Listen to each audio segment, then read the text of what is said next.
Si vous avez des enfants, des petits frères ou des petites sœurs, vous devez absolument regarder cette vidéo.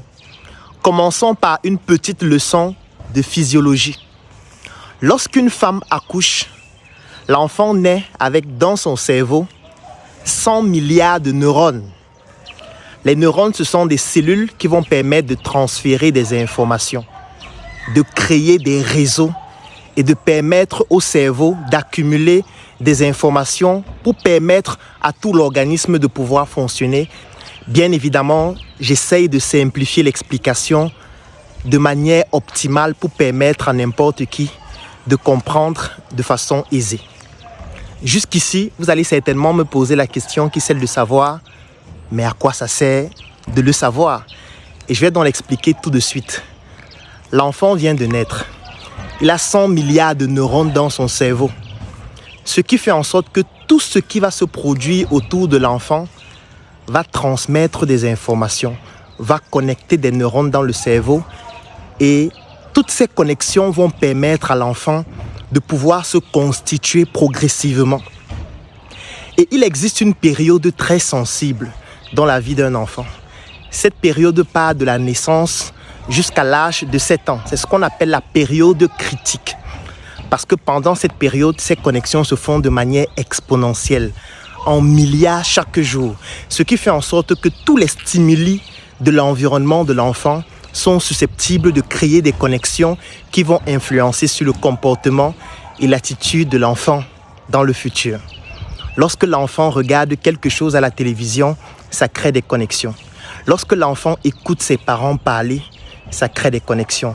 Lorsque l'enfant regarde quelque chose, voit un comportement, tout ce qui se passe autour de l'enfant au travers de ses différents sens crée des connexions dans son cerveau de neurones et ces connexions vont façonner son comportement, son attitude et même sa personnalité sur le long terme. Lorsque vous avez compris cela, vous comprenez directement qu'il est très important de prêter une attention particulière à tout ce qui influence l'enfant, à tous les stimuli auxquels l'enfant est confronté au quotidien. Qu'est-ce que l'enfant regarde à la télévision? Qu'est-ce que l'enfant voit dans son environnement? Qu'est-ce qu'on dit à l'enfant?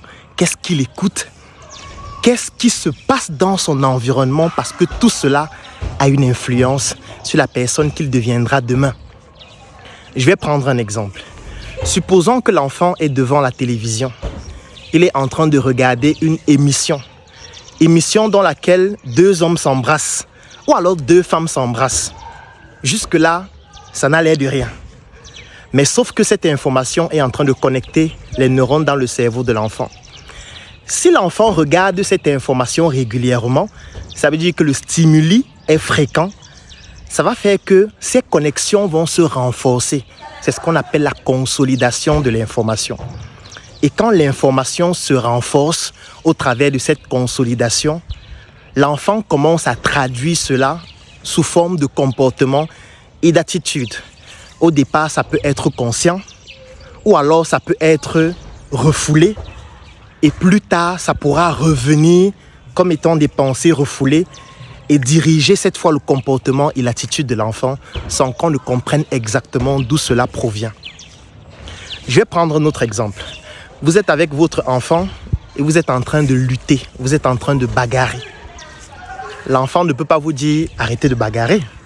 L'enfant ne va pas vous dire « pourquoi vous bagarrez ». Peut-être l'enfant ne parle même pas encore. Sauf que l'enfant est en train de voir ce qui se passe parce que ce qui se passe, c'est un stimuli. Ce stimuli crée des connexions dans son cerveau. Ces connexions, si elles sont renforcées et consolidées au quotidien parce qu'il y a une répétition de ce type de stimuli régulièrement, l'enfant va commencer à interpréter cela inconsciemment dans un premier temps parce que ces connexions de neurones, en fait, vont forger son comportement et son attitude. C'est pour ça qu'un enfant va commencer à dire « papa », maman, va commencer à prononcer des phrases alors qu'il n'est pas là à l'école. Tout simplement parce que ses parents parlent autour de lui. Ses tantes parlent. Des personnes parlent. Il écoute la télévision. Ces paroles-là créent des connexions dans son cerveau. ces connexions-là lui permettent, lui aussi, ultérieurement, de pouvoir prononcer ses mots, prononcer ses phrases et donc de pouvoir s'exprimer.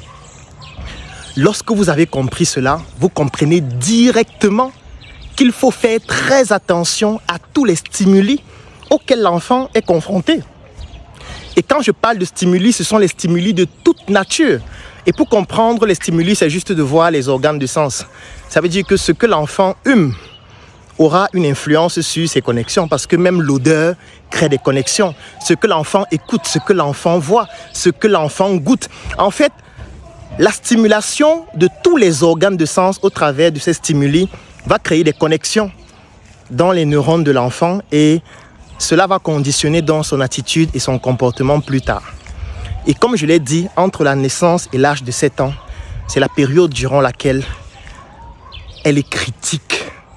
Les connexions se font de manière très importante. Du coup, si vous ne prêtez pas une attention particulière durant cette phase qui part de la naissance jusqu'à l'âge de 7 ans, après, il sera très difficile de pouvoir modifier certains comportements.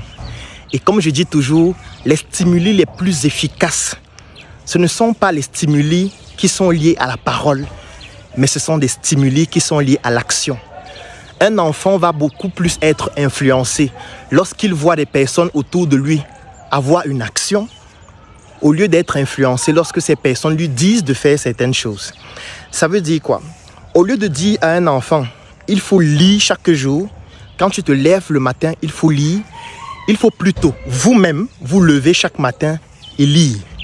Quand l'enfant va se rendre compte que chaque matin, vous vous levez et vous lisez, vous vous levez et vous lisez, ce stimuli-là est beaucoup plus fort pour l'enfant que le fait de lui dire « va lire » alors que vous n'êtes pas en train de lire. Donc, ne souhaitez pas que vos enfants soient cultivés alors que vous ne l'êtes pas. Parce que l'enfant, en fait, les connexions qui se créent dans son cerveau sont en fonction de ce qu'il écoute. Quel est votre niveau de langage parlé? Parce que c'est votre niveau de langage parlé qui va permettre aussi à l'enfant de créer un certain étalon. Parce que dites-vous que de la naissance jusqu'à ce que l'enfant commence à aller à l'école, le temps est quand même long, c'est plusieurs années. Et je vous ai expliqué que chaque jour, ce sont des milliards de connexions. Donc même avant qu'il n'aille à l'école, il y a déjà un étalon qui va se créer du fait de l'interaction que vous avez eue avec l'enfant. Si vous avez un niveau de langue qui est faible, l'enfant aura aussi cette même influence parce que vous ne pourriez pas lui permettre d'avoir un niveau plus élevé parce que ses connexions sont en fonction de cela. Donc, il est très important que vous puissiez vous-même au quotidien, au travers d'actions, montrer à votre enfant ce que vous souhaitez qu'il devienne. Si vous voulez qu'il pratique une activité physique, pratiquez une activité physique, soit devant lui, soit avec lui. Ne lui dites pas pratique une activité physique et vous êtes en train de dormir en fait. Il faut lire. Moi je vois souvent des personnes sur ma page lorsque je poste des textes qui sont longs, qui disent « dis donc c'est trop long, tu ne peux pas résumer, tu ne peux pas faire une vidéo ». Ça ce sont des personnes qu'on a perdues pendant l'enfance. Ce sont des personnes à qui on n'a pas appris la lecture. On ne leur a pas montré que c'est important de lire. On ne les a pas contraints au travers de stimuli durant ces périodes critiques que la lecture est fondamentale. Du coup, eux, ils sont beaucoup plus intéressés par une vidéo. Et même la vidéo, ça dépend des thématiques. Parce que si c'est une vidéo dans laquelle on raconte l'histoire des gens, on insulte les gens, ils seront contents.